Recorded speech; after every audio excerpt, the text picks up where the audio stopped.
Hi everybody, Kirsten here, and today I'm going to be talking about Landline by Rainbow Rowell.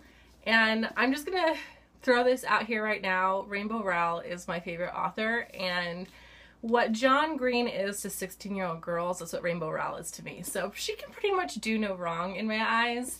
And with that being said, I did love this book. I've been waiting for this book to come out. It feels like forever. I am so excited that it finally came out. I was so jealous of everyone that went to BookCon and BEA because they got the arcs of this book, and a lot of my friends had already read it by the time I had gotten it. So I'm really excited that I was able to get it and finish it, and I actually read the entire thing in one sitting yesterday, so it was pretty grueling. So Rainbow Rowell kind of bounces back and forth between YA contemporary and adult contemporary.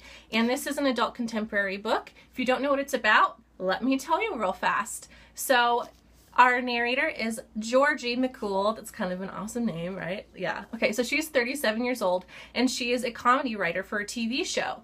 And in the beginning, you see her and her husband. She has to tell him, you know, that she cannot go with him to Omaha to visit family for Christmas because her show got greenlit and she has to write 4 scripts for the Sky, and she has until the 27th of December. So she has to stay home, and because of that, their marriage is already stressed and it takes it to another level. So he leaves, goes to Omaha with their 2 daughters to visit his family. She has a hard time getting a hold of him, and because of this, she starts thinking horrible things, that maybe he's leaving her, and her family thinks that he's left her.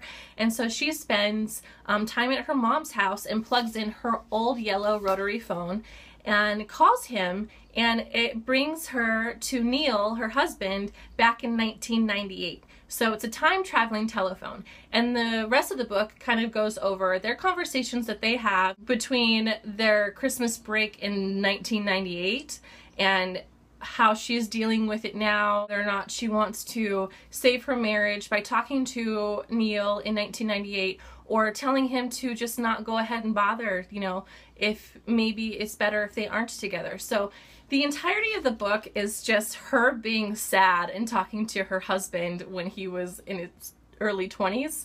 So it's crazy. It's crazy. It's really hard to read at times though, because it is about a failing marriage. It's about a woman having issues with her marriage, and it's Christmas and she's sad, and so a lot of the book is just her being sad and you're sad with her, and it's really heartbreaking. And then things start to progress and things get better and things start to make so much more sense towards the end of the book. There were times when I wanted to just like yell at her and tell her to just like stop talking to her husband before he was her husband back in 1998 and just like fly to Omaha and like save her marriage and be with her girls at Christmas time. But of course, you know, things have to happen in a book before anything can be resolved. So it's really hard to kind of get through that. I do love this book. I didn't like it when I was reading it. This is the thing, is I did not like it while I was reading it. I was so frustrated with the main character.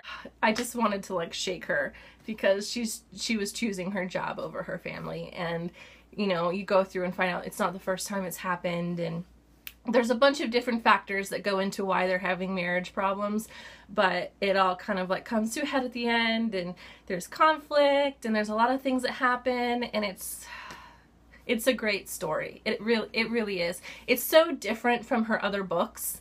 Like, I can't say that it's as adorable as Attachments. I love Attachments. It's one of my favorites of hers. I just can't get enough. And Fangirl. Those are adorable reads. They're super cute. They're super fun. And then there's Eleanor and Park that deals with some heavier stuff. And then this book is just like, oh, sad upon sad rain cloud over your head. But it's still so amazing. I definitely recommend it. I know so many people have already read it and have been waiting for it and are reading it now. If you are unfamiliar with Rainbow Rowell, read her books because she's absolutely amazing. The thing that I love about her books is she writes about real people. There's no tall, willowy blonde protagonist in any of her stories. They are real people with real bodies, real jobs, real life problems that are dealing with divorce, abusive relationships, you know, social anxiety, and all of that. So pick up her books if you haven't yet. This one gets 2 thumbs up from me. I'm now going to be making more videos for the July readathon, so look out for those. And everybody have a great week, and I will see you next time.